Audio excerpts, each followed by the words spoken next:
네, 2월 8일 정례 브리핑을 시작하겠습니다.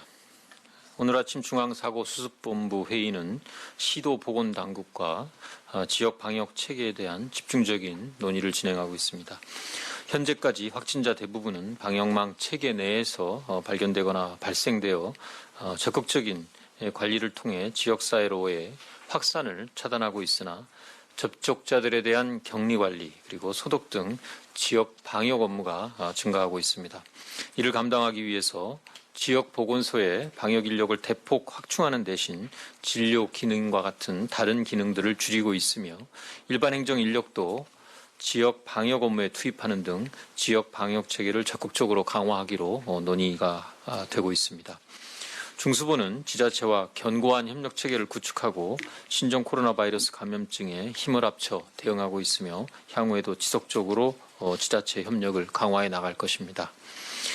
어제부터 진단검사 기관과 검사 대상이 확대되었습니다.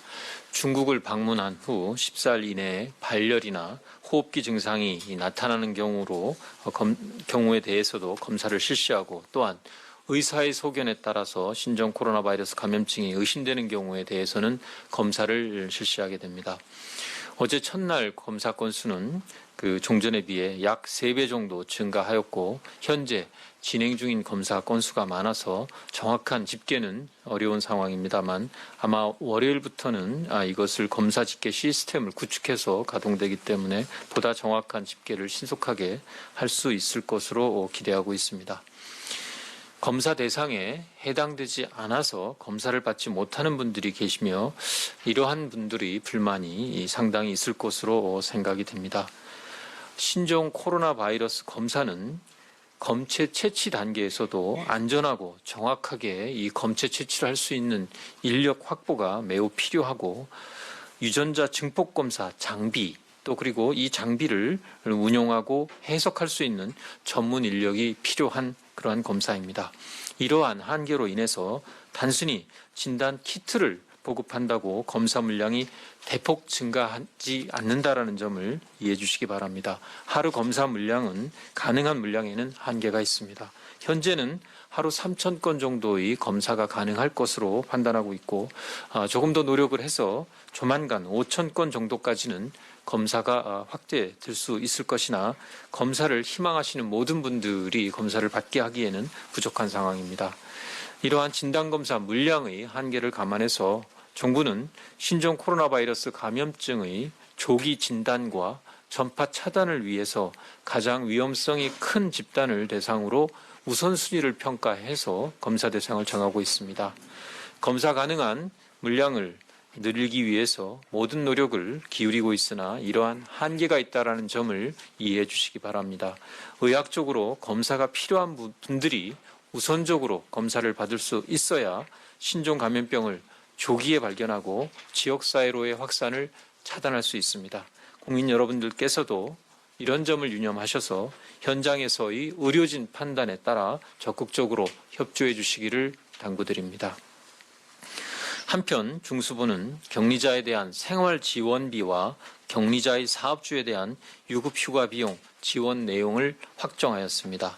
생활지원비는 감염병 예방법에 따라 보건소에 의해서 통지를 받고 관리되는 자가격리나 입원 격리된 분들이 성실히 이러한 조치에 응한 경우에 지급되며 4인 가구를 기준으로 해서 14일 이상 격리되는 경우에는 월 123만 원이 지급됩니다. 2월 17일부터 신청을 받을 예정이며 예비비 등의 관련 예산 편성이 마무리되는 대로 조속히 지급할 수 있도록 하겠습니다. 다만 격리되신 분들이 유급휴가비를 직장으로부터 받는 경우에는 생활지원비를 중복해서 받으실 수는 없습니다. 유급휴가 비용은 격리된 근로자에 대해서 사업주가 감염병 예방법에 따른 유급휴가를 제공한 경우에 사업주에게 지급되며 사업주는 가까운 국민연금공단 각 지사를 통해서 신청할 수 있습니다. 이와 더불어 격리 조치를 위반한 사람에 대하여 처벌을 강화하는 법 개정도 국회에서 논의될 예정입니다. 국회에서는 기존 현행 300만 원이던 이 벌금을 1년 이하의 징역 또는 2천만 원 이하의 벌금에 처하도록 변경하는 감염병 예방법 개정안이 발의가 되었습니다. 조만간 논의될 것으로 기대하고 있고, 자가격리는 본인의 건강을 지키는 것은 물론 지역사회의 전파를 차단할 수 있는 가장 효과적인 수단입니다. 이러한 조치들을 통해 자가격리의 실효성이 높아질 수 있을 것으로 생각합니다. 다음은 마스크와 관련된 사항입니다. 마스크 수급 안정화 대책 중의 하나로 지난 6일 0시부터 마스크를 해외로 반출할 경우 세관에 신고해야 되는 제도가 시행되었습니다. 특히 보따리상이나 특송, 우편 등에 의한 대량 반출을 방지하기 위하여 세관에서는 과다한 반출을 보류하거나 신고 없이 또는 허위 신고로 밀반출하는 것을 조사하고 있습니다. 정부는 지난 이틀간 자가사용 기준을 초과하는 과다한 반출 40건 6만 5천여 개를 찾아내어 정식 수출 신고하도록 하였고, 2월 6일에는 2천 개가 넘는 마스크를 밀반출하려는 사례에 대하여 벌금과 함께 압류 조치하였습니다. 2월 7일에는 엑스레이 판독 과정에서 캐리어에 넣어 밀반출하려던 마스크 2,500여 개를 적발하여 유치하였습니다. 아울러 정부는 유통업체에 대한 추적 조사를 통해서 약 150만 개의 매적 행위를 적발하였습니다. 어제 중앙사고수습대책본부와 질병관리본부는 집단시설, 다중이용시설 소독 안내를 마련하여 배포하였습니다. 확진 환자가 발생했거나 경유한 장소에 대한 소독 요령 등을 상세하게 설명한 안내서로서 소독이 필요한 경우에 적극 참고해 주시기 바랍니다. 특히 확진자가 다녀간 장소나 영업장의 경우 적절한 소독을 실시를 하면 소독 다음 날까지는 사용을 금지하되 그 이튿날부터는 사용이 가능하다라는 점을 알려드립니다. 확진자가 다녀간 장소나 영업장의 재사용을 결정할 때 참고하시기 바랍니다. 보다 과학적인 근거나 상세한 내용은 오후 브리핑에서 설명드릴 예정입니다. 우한 교민의 경우 임시생활시설에서 잘 생활하고 계십니다. 2월 7일에는 일반 진료상담 44건, 심리상담 16건 등 총 60건의 의료 서비스가 제공되었습니다. 의료진과 역학조사관의 판단하에 5건의 검체를 채취하여 진단검사를 의뢰하였으나 모두 음성으로 판정되었습니다. 2월 6일에 확진 판정받은 교민이 주거했던 방에 대해서도 개별 소독을 실시하여 혹시라도 있을 감염 확산 우려를 사전에 차단하였습니다. 정부는 신종 코로나 바이러스 감염증의 국내 유입과 지역 사회로의 확산을 막기 위하여 모든 노력을 다하고 있으며 국민 여러분들도 적극 협조해 주실 것을 다시 한번 당부드립니다. 손 씻기, 옷소매로 가리고 기침하기 등의 감염증 예방 수칙을 준수하고 의료기관 내 병문안 등 불필요한 병원 방문을 최소화하고 혹시 역학조사나 자가격리 요청 등 방역상의 조치를 요구받았을 때는 최대한 협력하여 주실 것을 부탁드립니다. 이상으로 브리핑을 마치겠습니다. 감사합니다. 네, 지금부터 질의응답 시간을 가지겠습니다. 배석하신 분들은 단상에 올라오시기 바랍니다. 먼저 기자분들께 14시에 중앙방역대책본부 브리핑이 예정되어 있으니 관련 질문은 그때 해주시기를 부탁드립니다. 더불어 구체적인 통계 등에 대한 문의는 브리핑 이후 언론 대응 틈에 해주시면 문자나 메일 등으로 바로 답변을 드리겠습니다. 질문하실 기자분은 손을 들어주시고 제가 지목하면 소속과 이름을 말씀하시고 질문해 주시고요. 답변하신 분들도 답변 전에 소속과 이름을 말씀하시기 바랍니다. 질문 받겠습니다. 네, 우선 세종에서 2분 받고 서울에서 받는 걸로 하겠습니다. 예, 이투데이 김지영입니다. 이거 유급휴가 관련 질문인데요. 이 사업장 폐쇄인 경우에는 이게 지원이 어떤 형태로 좀 이루어지는지 논의가 됐나 싶어서 좀 확인 좀 부탁드립니다. 그 보상에 관한 질문이십니까? 이 사업장 폐쇄인 경우에 이제 직원들은 유급휴가가 되는 거잖아요. 그래서 이게 직원들에 대한 유급휴가 지원이라든가 이제 사업장에 대한 뭐 영업손실 지원이라든가 이게 별개로 이루어지는 건지 아니면 이제 합쳐서 이루어지는 건지 좀. 이거는 다른 없죠. 그 현재 감염병 예방법은 정부의 방역에 필요한 조치로서 의료기관에 대한 그 전체적인 폐쇄나 그 이러한 조치들이 이루어지는 경우에는 보상에 대한 근거를 담고 있습니다. 따라서 일반 사업장에 대한 부분은 현재 법으로는 규정이 없는 상태입니다. 다만 과거 2015년 메르스의 경우에 의료기관이 소재한 건물에 있었던 그 사업장의 경우 의료기관의 소재로 인해서 그 건물 자체가 폐쇄 조치가 된 경우에 한해서는 그 보상을 손실보상심의위원회의 심의를 거쳐서 보상이 이루어진 바가 있습니다. 관련 사례를 참고토록 하겠습니다. 다만 현재로서는 아직 일반 사업장에 대한 이러한 보상에 대해서는 법적 근거가 마련되어 있지 않다라는 점을 말씀을 드립니다. 다만 이 법 개정에 대해서는 이 부분에 대해서는 국회에서 논의가 될 예정입니다. 네, 기자님. 예, 안녕하세요. 저 KBS 홍진아 기자라고 합니다. 일단 우한 교민 입국 관련돼서 어제 한 언론사에서 보도가 됐었는데 우한 교민이 추가로 입국할 예정이다 이런 내용이 보도가 돼서 구체적으로 예정된 계획을 좀 묻고 싶은데요. 또 중국 국적 교민도 데려온다는 내용이 있었는데 이게 맞는지 대상자는 누구인지 또 지금 현재 우한에서 귀국을 희망하는 교민들이 얼마나 계신지 또 데려올 경우에는 보호시설은 어디에 둘 것으로 예상하고 계신지 좀 구체적으로 말씀해 주셨으면 좋겠고요. 선별진료소 관련돼서 어제 이제 처음으로 민간기관 확대 검사 시행 첫날이었는데 좀 문제점으로 파악된 것들이 있으면 어떤 게 좀 파악이 됐는지 궁금하고 현장에 이제 검사가 필요 없는 환자들이나 이제 방문이 많아서 몰리는 경향이 있다 이런 게 있었는데 대책 같은 게 있는지 궁금합니다.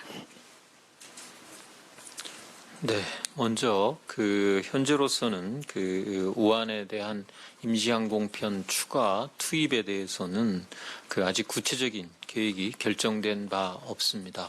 향후 지금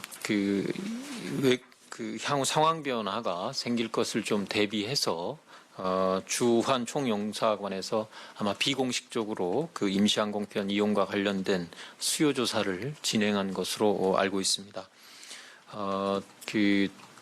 향후에 만약에 추가 운영이 되는 경우에는 말씀드린 지금 질문 주신 그런 내용, 그러니까 특히 중국인 가족, 우리 국민의 가족들에 대한 귀국 방안도 같이 검토해 나갈 계획입니다. 선별진료소를 확대했고 어제 이제 검사 가능한 기관을 종전의 보건환경연구원 18곳과 더불어 총 46곳을 더 확대를 했습니다. 의료기관 그 중에 8개는 검진을 전담하는 그런 기관이기 때문에 의료기관은 38곳이 확대가 되었습니다. 초반에 이게 확대가 되었으나 모든 이 기관이 어제부터 바로 검사가 다 이루어질 수 있는 그런 채비가 되어 있지는 않은 상황이었고 아마 일부는 저희가 아마 그런 자료는 어제 제공을 해드렸을 텐데 검사 물량에 대한 요구가 과도하게 일어나는 경우가 있었다라고 저희들도 파악을 했습니다. 특히 아까 제가 브리핑 중에도 말씀을 드렸지만 이게 의심이 된다고 하더라도 바로 이렇게 시행을 할 수가 없는 그런 좀 제한점들이 있습니다. 왜냐하면 검사 키트라는 물량 자체는 생산을 통해서 이루어지기 때문에 쉽게 그래도 그나마 쉽게 보급이 될 수 있고 합니다만 실제 현장에서는 이 코로 검체를 채취하는 요거를 넣어서 이 목까지 이게 넣어서 이게 채취를 해야 됩니다. 그래서 이 과정에서는 감염의 위험도 있고 또 정확하게 검체를 채취해야 검사의 정확성을 기할 수 있기 때문에 검체를 채취하는 단계에서도 상당한 한계가 있다라는 것이 지금 어려운 점입니다. 그래서 검체를 정확하고 안전하게 채취를 하고 난 이후에도 이 검체를 검사기관이 옮겨서 이 유전자 증폭을 통해서 이 코로나 바이러스에만 에서 나타나는 유전자를 확인하는 방식으로 검사가 이루어집니다. 그래서 이러한 그 검사를 시행할 수 있는 능력을 갖췄는지 또 이게 해당되는 유전자의 그 결과인지를 확인하고 그 해석할 수 있는 그런 능력을 갖춘 기관을 저희가 검증을 통해서 확인한 곳에서만 검사를 하도록 하고 있습니다. 그래서 현재는 지금 그 물량 자체가 뭐 우선은 한 3,000건 정도 가능하지만 아마 그 다음 주 초중반쯤 되면 5,000건까지는 올라갈 수 있을 것으로 봅니다. 그럼에도 불구하고 모든 분들이 이 검사를 받을 수는 없을 것으로 저희들은 판단을 합니다. 그래서 가능하면 이 부분은 그 검사를 저희가 의료진 판단하에서 하도록 했습니다. 그래서 의료진이 단순 증세가 나타났다고 해서 모든 분들이 검사를 받을 필요도 없고 또 그렇게 하는 것이 자원을 효과적으로 이용하는 것도 아닙니다. 오히려 검사의 필요성이 높다라고 판단되는 위험한 분들을 집중적으로 검사를 해야 그렇지 않은 분들 그렇게 해야 조기에 진단을 통해서 위험을 발견하고 또 지역사회로 전파되는 것을 차단할 수 있다는 점을 국민 여러분들께서도 잘 이해해 주셔서 본인의 판단이 아니라 의료진의 판단에 의해서 검사가 시행될 수 있도록 현장에서의 적극적인 협조를 다시 한번 부탁드립니다. 네, 이제 서울에서 질문 두 분 받도록 하겠습니다. TV조선 뉴시스 기자님 순으로 질문해 주세요. 예, 저 TV조선 최은영 기자입니다. 그 자가격리자 지원 말씀해 주셨는데 여기에 그 외국인들 지금 중국인들 자가격리 돼 있는 사람들 이 사람들한테도 그 월 지원비가 되는 건지 그리고 지금 자가격리가 14일이잖아요. 근데 14일인데도 월 지원비가 그대로 나가는 건지 그거 궁금하고요. 지금 현재 외국인 자가격리자는 몇 명인지 이것도 궁금합니다. 그리고 서울시에서 별도로 그 서초구에 30인실 관련해가지고 그 자가격리 시설을 마련을 했는데 외국인들은 거기에 격리가 되는 건지 그리고 이건 다른 질문인데 그 이번 주말이 저기 질문을 조금 끊어서 해주시면 좋겠습니다. 제가 다 리스트를 적고 하기가 좀 어렵기 때문에 일단 여기까지 좀 답변 듣고 뭐 추가로 좀 질문해 주시면 어떨까 싶습니다. 예, 알겠습니다. 예. 몇 분에 대해서 가능한 거지? 네, 저도 좀 확인을 좀 추가로 해서 답변을 드리도록 하겠습니다. 외국인의 경우에도 지원이 가능합니다. 이 지원 기준은 세대원 수에 따라서 차등된 금액으로 지원을 합니다. 아까 제가 123만 원으로 말씀드린 경우는 4인 세대의 경우에 생활지원금이고 외국인들 경우에는 1인 가구 지원으로 지원을 합니다. 그래서 금액은 좀 확인을 해서 45만 4,900원이 14일 이상 된 경우에는 45만 9천 원이 지원이 됩니다. 그리고 외국인 자가격리자 숫자는 파악이 되는 대로 제가 말씀을 드리겠습니다. 숫자를 제가 다 머릿속에 넣고 있지 못해서 즉시 드리지 못하는 점 양해 부탁드리고요. 14일 이상으로 한 경우는 저희가 이제 14일 이상을 접촉이 발생한 위험에 접촉이 발생한 날로부터 14일이기 때문에 14일 이상을 격리를 하면 한 달치를 지급을 한다라는 말씀을 드립니다. 그러니까 14일이 경과가 되면 1개월치의 생활지원비의 수급 조건이 충족이 되는 겁니다.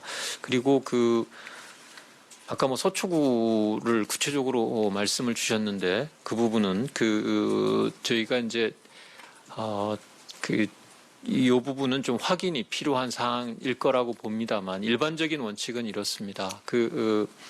자가에서 격리를 하는 것이 원칙입니다. 그건 본인의 편의도 그렇고 관리의 용이성을 위해서도 가능한 경우는 대체로 자기 집에서 사시던 곳에서 격리되는 것을 원칙으로 하고 있습니다. 그러나 불가피하게 그 자가격리로 인해서 방역 조치가 현저히 달성되기 어렵다라고 판단되는 경우나 외국인으로서 거처를 확보하기 어려운 예외적인 경우가 생기면 이런 별도의 그 조치를 취하게 되는데 그 해당되시는 분이 뭐 서초구를 통해서 하는 건지에 대해서는 별도 확인이 필요한 사안입니다. 네, 이어서 질문해 주시기 바랍니다. 예. 그 방금 말씀하신 것 중에 45만 4,900원인가요? 아니면 45만 9,000원인가요? 그 보도 참고 자료에 그 오늘 배포해드린 자료에 정확하게 그 세대원 수별 지원 금액이 있습니다. 45만 4,900원입니다. 제가 아까 두 번째로 언급하면서 좀 잘못 말씀드렸습니다. 네, 보도자료 3쪽에 관련 내용 명시되어 있으니 참고하시면 될 것 같습니다.